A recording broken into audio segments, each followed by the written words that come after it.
Darshan and ಗ್ಯಾಂಗ್ನಿಂದ Renukaswamy ಕೊಲೆ ನಡೆದ ಪ್ರಕರಣಕ್ಕೆ ಸಂಬಂಧಪಟ್ಟ ಹಾಗೆ ಶೆಡ್ನ ಸಿಸಿಟಿವಿಯಲ್ಲಿ ಮೃತದೇಹವನ್ನ ಎಳೆದೊಯ್ತಾ ಇರುವಂತಹ ದೃಶ್ಯ ಇದೆ. ಶೆಡ್ನ ಸಿಸಿಟಿವಿಯಲ್ಲಿ ಮೃತದೇಹ ಎಳೆದೊಯ್ತಾ ಇರುವಂತಹ ದೃಶ್ಯ ಇದೆ. ಒಂದು ರೂಮ್ನಿಂದ ಮತ್ತೊಂದು ರೂಮ್ಗೆ ಶವವನ್ನ ಎಳೆದಾಡಲಾಗಿದೆ. ಅಂದ್ರೆ ಮೃತದೇಹವನ್ನ ಮುಚ್ಚಿಡೋ ಸಂದರ್ಭದಲ್ಲಿ. ಸೊ ಇದೆಲ್ಲವೂ ಕೂಡ ಶೆಡ್ನಲ್ಲಿದ್ದಂತಹ ಸಿಸಿಟಿವಿ ಫುಟೇಜಸ್ ನಲ್ಲಿ ರೆಕಾರ್ಡ್ ಆಗಿದೆ ಅನ್ನೋ ಮಾಹಿತಿ ಸಿಗ್ತಾ ಇದೆ. ರೇಣುಕಾಸ್ವಾಮಿಯ ಶವ ಸಾಗಿಸಿದಂತಹ ಪವನ್ ಹಾಗೂ ನಿಖಿಲ್ ಕೂಡ ಈ ರೀತಿ ಶವವನ್ನ ಅಲ್ಲಿಂದ ಇಲ್ಲಿ ಇಲ್ಲಿಂದ ಅಲ್ಲಿ ಎಳೆದಾಡಿರೋದು ಈ ಸಿಸಿಟಿವಿ ವಿಡಿಯೋದಲ್ಲಿತ್ತು. ವಿಡಿಯೋವನ್ನ ಆರೋಪಿಗಳು ಡಿಲೀಟ್ ಮಾಡಿದ್ರು. ರಾಘವೇಂದ್ರ ಶೆಡ್ನಲ್ಲಿನ ಸಿಸಿಟಿವಿ ಡಿವಿಆರ್ನ ಕೂಡ ಡಿಲೀಟ್ ಮಾಡಲಾಗಿತ್ತು. ಈಗ ಅದನ್ನ ರಿಟ್ರೀವ್ ಮಾಡಲಾಗಿದೆ. ಡೀಟೇಲ್ಸ್ ಕೊಡ್ತಾರೆ ಶಿವಕುಮಾರ್. ಆರೋಪಿಗಳು ಸಿಕ್ಕಾಕೊಳ್ಬಾರ್ದು ಅಂತ ಸಿಸಿಟಿವಿ ಫುಟೇಜಸ್ ಅನ್ನು ಡಿಲೀಟ್ ಮಾಡಿದ್ರು. ಈಗ ರಿಟ್ರೀವ್ ಆಗಿರೋ ಸಿಸಿಟಿವಿ ಫುಟೇಜಸ್ ಅಲ್ಲಿ ಏನೆಲ್ಲ ಲಭ್ಯ ಆಗ್ತಾ ಇದೆ?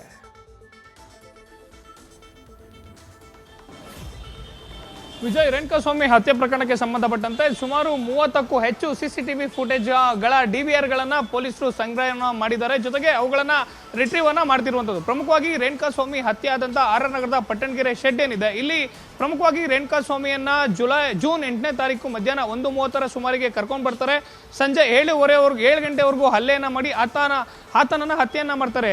ರೇಣುಕಾಸ್ವಾಮಿ ಹತ್ಯೆ ಆದಂತ ನಂತರದಲ್ಲಿ, ಅಂದ್ರೆ ಜೂನ್ 8ನೇ ತಾರೀಕು ಸಂಜೆ 7 ಗಂಟೆ ನಂತರದಲ್ಲಿ ರೇಣುಕಾಸ್ವಾಮಿಯ ಶವವನ್ನ ಪಟ್ಟಣಗೆರೆ ಶೆಡ್ನ ಒಂದು ರೂಮ್ನಿಂದ ಮತ್ತೊಂದು ರೂಮ್ಗೆ ರೇಣುಕಾಸ್ವಾಮಿಯ ಮೃತದೇಹವನ್ನು ಸಾಗಿಸುವಂತಹ ದೃಶ್ಯಾವಳಿಗಳು ಅಲ್ಲಿನ ಸಿಸಿಟಿವಿಯಲ್ಲಿ ರೆಕಾರ್ಡ್ ಆಗಿದೆ. ಪ್ರಮುಖವಾಗಿ ಶೆಡ್ನಲ್ಲಿ ಹಲ್ಲೆಯನ್ನ ಮಾಡ್ತಾರೆ. ಹಲ್ಲೆ ನಂತರದಲ್ಲಿ ಆರೋಪಿಗಳು ನಿಖಿಲ್, ಕೇಶವ್ ಹಾಗೂ ರಾಘವೇಂದ್ರ ರೇಣುಕಾಸ್ವಾಮಿಯ ಮೃತದೇಹವನ್ನ ಸೆಕ್ಯೂರಿಟಿಯ ರೂಮ್ಗೆ ತಗೊಂಡೋಗಿ ಮೃತದೇಹವನ್ನ ಬಿಸಾಡುವಂತ ಕೆಲಸವನ್ನ ಮಾಡ್ತಾರೆ. ತದನಂತರದಲ್ಲಿ 7 ಗಂಟೆಗೆ ಯಾವಾಗ ಹತ್ಯೆ ಆಗುತ್ತೆ, ಹತ್ಯೆ ಆದಂತ ನಂತರದಲ್ಲಿ ಪದೇ ಪಟ್ಟಣಗೆರೆ ಶೆಡ್ನ ಒಳಭಾಗದಲ್ಲಿದ್ದಂಥ ರೇಣುಕಾಸ್ವಾಮಿಯ ಮೃತದೇಹವನ್ನ ಒಂದು ಕಡೆಯಿಂದ ಮತ್ತೊಂದು ಕಡೆಗೆ ಶಿಫ್ಟ್ ಮಾಡುವಂತ ಕೆಲಸವನ್ನು ಆರೋಪಿಗಳು ಮಾಡ್ತಾರೆ. ತಡರಾತ್ರಿ 2 ಗಂಟೆ ನಂತರದಲ್ಲಿ ಮೃತದೇಹವನ್ನ ಸುಮ್ನಳ್ಳಿಯ ರಾಜಕಾಲುವೆ ಬಳಿ ತಗೊಂಬಂದು ಬಿಸಾಕುವಂತ ಕೆಲಸವನ್ನ ಮಾಡ್ತಾರೆ. ರೇಣುಕಾಸ್ವಾಮಿಯ ಮೃತದೇಹವನ್ನ ಪಟ್ಟಣಗೆರೆ ಶೆಡ್ನ ಒಂದು ಭಾಗದಿಂದ ಮತ್ತೊಂದು ಭಾಗಕ್ಕೆ ಸಾಗಿಸುವಂತಹ ದೃಶ್ಯಾವಳಿಗಳು ಸಿಸಿಟಿವಿಯಲ್ಲಿ ರೆಕಾರ್ಡ್ ಆಗ್ತಿದೆ ಅಂತೇಳಿ ಇದೇ ಪ್ರಕರಣದ A10 ಆರೋಪಿ ವಿನಯ್ ಗಮನಿಸಿರ್ತಾನೆ. ವಿನಯ್ ಪಟ್ಟಣಗೆರೆ ಶೆಡ್ನ ಮಾಲೀಕರ ಸಹೋದರಿಯ ಮಗ.